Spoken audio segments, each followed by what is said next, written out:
देखो बच्चों, बीसीए की जर्नी एक ऐसी जर्नी होती है जिसमें मैक्सिमम स्टूडेंट्स या तो कंफ्यूज्ड होते हैं या फिर अंडर कॉन्फिडेंट फील करते हैं। And trust me, it does not really matter कि आपने बीसीए क्यों ज्वाइन किया, चाहे बाय चांस हो या बाय चॉइस हो, यू आर हियर नाउ। और अब आपको चाहिए ये 3 साल के टाइम को प्रॉपरली यूटिलाइज करना, ताकि प्लेसमेंट्स के टाइम पे आप बीटेक वाले बच्चों के साथ प्रॉपरली compete कर सको।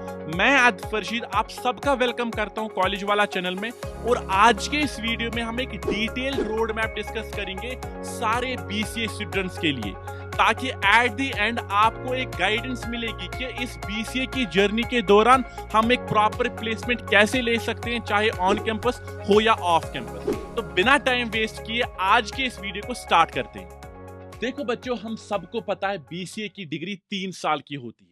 इसीलिए मैंने आज के इस रोड मैप को ईयर वाइज डिवाइड किया है, ताकि आप सबके लिए एक ईयर वाइज प्लान हो, एक टारगेट हो, जिसको अचीव करने के बाद I can guarantee you at the end आप प्लेसमेंट्स के लिए प्रॉपरली रेडी हो जाओगे। और आज के इस रोड मैप को डिस्कस करने से पहले मैं आपको एक बात बताऊं, मैंने खुद बीसीए नहीं किया है, मैं बीटेक बैकग्राउंड से हूं। लेकिन आज तक मैंने हजारों बीसीए बच्चों को मेंटर किया है। तो बेस्ड ऑन दैट एक्सपीरियंस मैंने आप सबके लिए एक प्यारा सा रोड मैप बनाया है, जिसको आपको डेफिनेटली फॉलो करना चाहिए if you want a proper placement after 3 years of your college. तो चलिए इसी रोड मैप को प्रॉपरली स्टार्ट करते हैं। देखो, पहला जो साल होता है ना, ये सबसे इजीएस्ट साल होता है हर किसी डिग्री का। But on the same time ये सबसे इंपॉर्टेंट साल भी होता है। क्यों? क्योंकि पहला साल ही ऐसा साल होगा जो आपकी पूरी कॉलेज जर्नी का एक रिदम सेट करता है। आपको इसी साल में अपने हैबिट्स को सेट करना है। और मैंने इसी साल के लिए आपको अपने कॉलेज की पढ़ाई के अलावा 4 टारगेट्स रखे हैं इस रोड मैप के अकॉर्डिंग।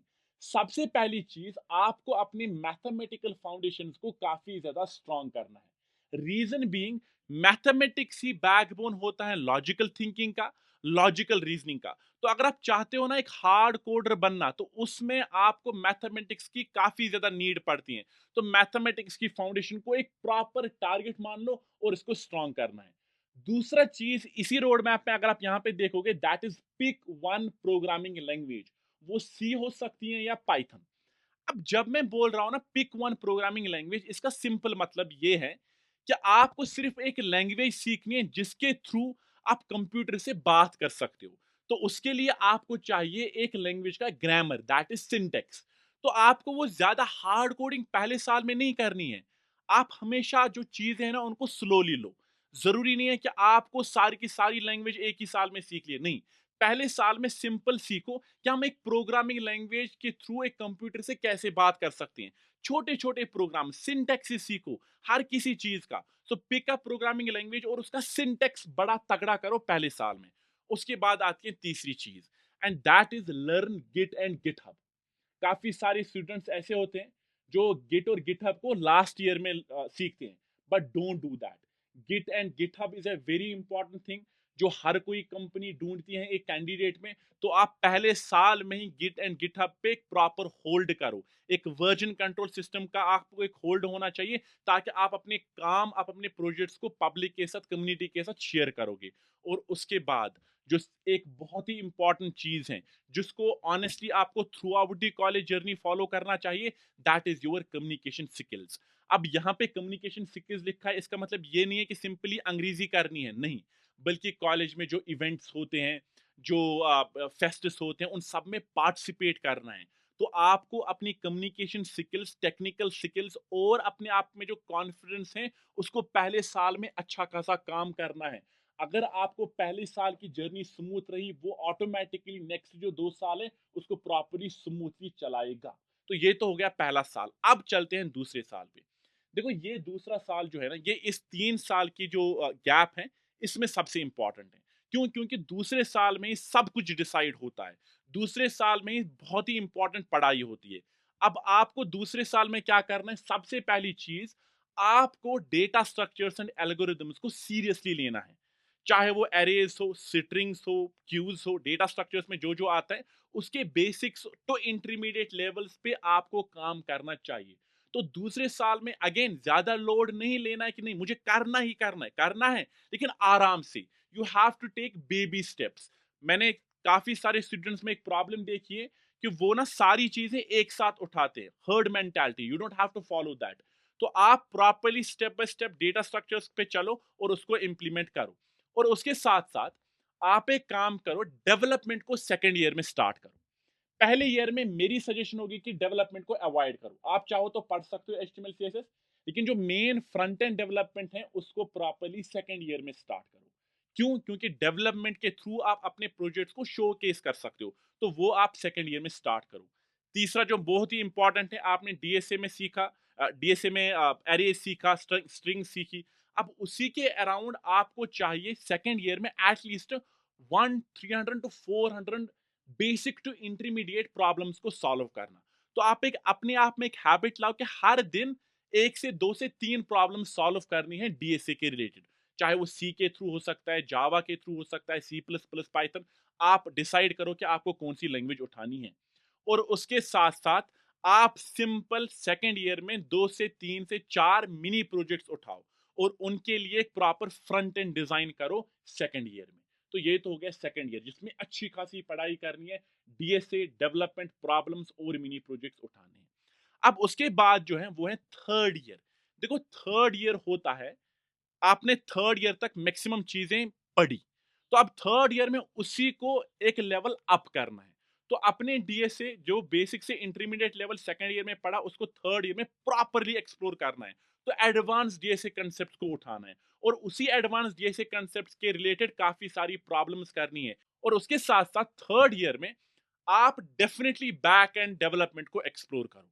देखो जब मैं डेवलपमेंट की बात करता हूँ ना, आई ऑलवेज सजेस्ट मर्न। तो फ्रंट एंड के लिए आप सेकंड ईयर में एचटीएमएल सीएसएस जावास्क्रिप्ट रिएक्ट करो। थर्ड ईयर में आप बैक एंड के रिलेटेड नोड जेएस एक्सप्रेस और मोंगोडीबी करो। अब यहाँ पे मैंने एक और एक्स्ट्रा चीज रखी है, that's SQL, sequel, right. The reason is क्योंकि जब फ्रेशर्स कंपनीज में जाते हैं ना, वहां पे सीक्वल पूछा जाता है मैक्सिमम कंपनीज में। डजंट मैटर आपने पढ़ा है नहीं, बट सीक्वल पूछा जाता है। एसक्यूएल को प्रॉपरली पढ़ो। और उसके बाद थर्ड ईयर में एटलीस्ट डू 1 इंटर्नशिप, जिससे आपको एक एक्सपीरियंस मिलेगा कि रियल टाइम एनवायरनमेंट में आप किस तरीके से काम करोगे।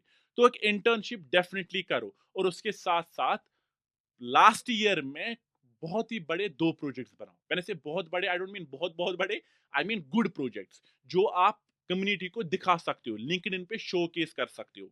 यूजुअली क्या होता है कि हर स्टूडेंट एक प्रोजेक्ट बनाता है लास्ट सेमेस्टर में, बट आप वो नहीं करो। आप लास्ट जो थर्ड ईयर में पूरे साल में 2 प्रोजेक्ट्स बनाओ, जिससे आपको एक स्ट्रांग होल्ड मिल जाएगा आपकी सारी स्किल्स पे जो आपने पिछले 3 साल में मिली, और उस प्रोजेक्ट के थ्रू आप अपनी स्किल्स को शोकेस करो। तो ये तो हो गया ईयर वाइज प्लान। एक प्लेसमेंट के लिए आपको क्या करना चाहिए ईयर वाइज। अब एक और चीज है, काफी सारे स्टूडेंट्स ऐसे होते हैं जिनको इमीडिएटली प्लेसमेंट नहीं चाहिए, जो गेट करना चाहते हैं या जो एमसीए करना चाहते हैं या कोई और हायर डिग्री। तो उसके लिए आपको एक चीज डेफिनेटली करनी पड़ेगी। जो बीसीए की डिग्री है उसमें काफी सारे सब्जेक्ट्स होते हैं, लेकिन आपको चाहिए इन 6 सब्जेक्ट्स को प्रॉपरली सीरियस लेना। क्यों? क्योंकि ये जो कंप्यूटर फंडामेंटल्स हैं, C programming, algorithms, digital electronics, COA and mathematics, ये सारे सब्जेक्ट्स जो आपको बीसीए में कॉलेज में पढ़ाए जाएंगे, ये आपको गेट में पूछे जा सकते हैं, या इसके रिलेटेड आपको एमसीए में काफी सारा सिलेबस देखने को मिलेगा। तो अगर आपका जो विजन है वो उस तरफ है, हायर एजुकेशन गेट की तरफ, तो आप वो चीजें भी करो, but on the same time इन सारी चीजों को प्रॉपरली पैरेलली लो। तो दिस इज वेरी इंपॉर्टेंट।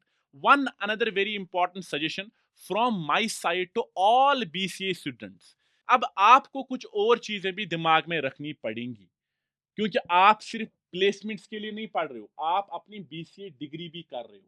तो आपको कॉलेज भी जाना है, आपको वहां भी सीरियस चीजें लेनी पड़ेगी।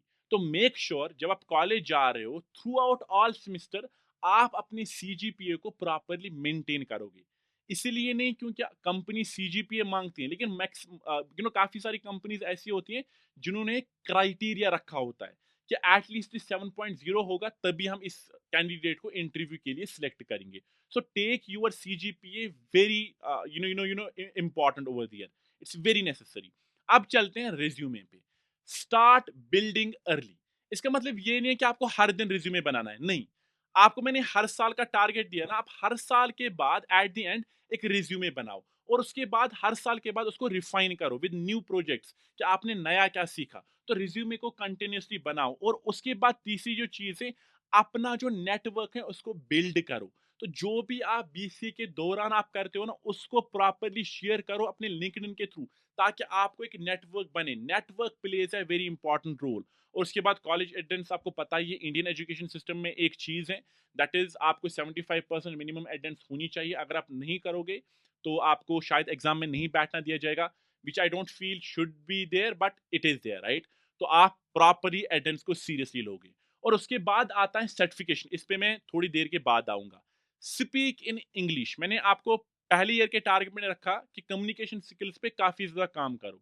तो आपको एक चीज़ दिमाग में रखनी है, आप कॉलेज में किस भी लैंग्वेज के थ्रू बात करते हो, चाहे वो नेटिव लैंग्वेज हो, किसी भी लैंग्वेज को यूज़ करते हो, इंटरव्यूज़ आपके इंग्लिश में होंगे। आपको प्रेज़ेंटेशन देनी है, वो इंग्लिश में होगी। कंपनीज़ में काम करना है, वो इंग्लिश में होगा। तो अगर आपको अभी कॉन्फिडेंस उतना नहीं है कि आपकी कम्युनिकेशन स्किल्स उतनी अच्छी नहीं है, तो अभी आप इंग्लिश पे काम करना स्टार्ट करो। चाहे वो अपने दोस्त के साथ कम्युनिकेशन हुआ, नॉर्मल कम्युनिकेशन हुआ, हर कोई चीज़ आप इंग्लिश में स्टार्ट करना करो। क्यों? क्योंकि English plays a very important role in order to get you a placement. तो इंग्लिश को सीरियसली लो। और उसके बाद है सबसे last, that is you must make sure कि इस कॉलेज की जर्नी के दौरान आपकी जो कंपनी है, आपके जो फ्रेंड्स हैं, वो अच्छे होने चाहिए। क्यों? क्योंकि ऑनेस्टली मैं अपने एक्सपीरियंस के हिसाब से बता रहा हूँ कि कंपनी, कॉलेज के जो दोस्त हैं, वो काफ़ी ज़्यादा मैटर करते हैं। वो आपका टाइम वेस्ट भी कर सकते हैं और आपको एक अच्छी अच्छा रास्ता भी दिखा सकते हैं। So choose your friends wisely. अब चलते हैं इस वाले पॉइंट पे, दैट इज़ सर्टिफिकेशन। देखो, जब आप रिज्यूमे बनाओगे ना, उस रिज्यूमे पे कुछ सर्टिफिकेट्स होनी ही होनी चाहिए। तो आपको चाहिए कि आप एटलीस्ट इस कॉलेज की जर्नी में, इस 3 साल की जर्नी में एटलीस्ट 2 टू 3, इवन उससे ज़्यादा भी कोर्सेज़ की सर्टिफिकेट्स होगी, प्रॉपर्ली वो करो। एंड आई थिंक सबसे बेस्ट आपके लिए रहेगा, मेरी सजेशन होगी, आप अभी जाओ स्किल्स वाला की वेबसाइट पे और वहाँ पे डीकोड जो डीएसए के बैचेज़ हैं, उनको एक्सप्लोर करो। ऑलरेडी फीस काफ़ी ज़्यादा कम है। आप अगर चाहो तो कूपन कोड लगा सकते हो DSA20, जिससे आपको और बेनिफिट्स मिलेंगे। बट डेफिनिटली आप DSA को सीखो सेकंड ईयर में और इसी तरीके से इस प्रॉपर प्लान को फॉलो करो। I wish you best of luck. अगर आपको कोई भी क्वेश्चन होगा, आप कमेंट सेक्शन में पेस्ट कर सकते हो और you can reach out to me directly. तो thank you so much, take care of yourself, bye bye.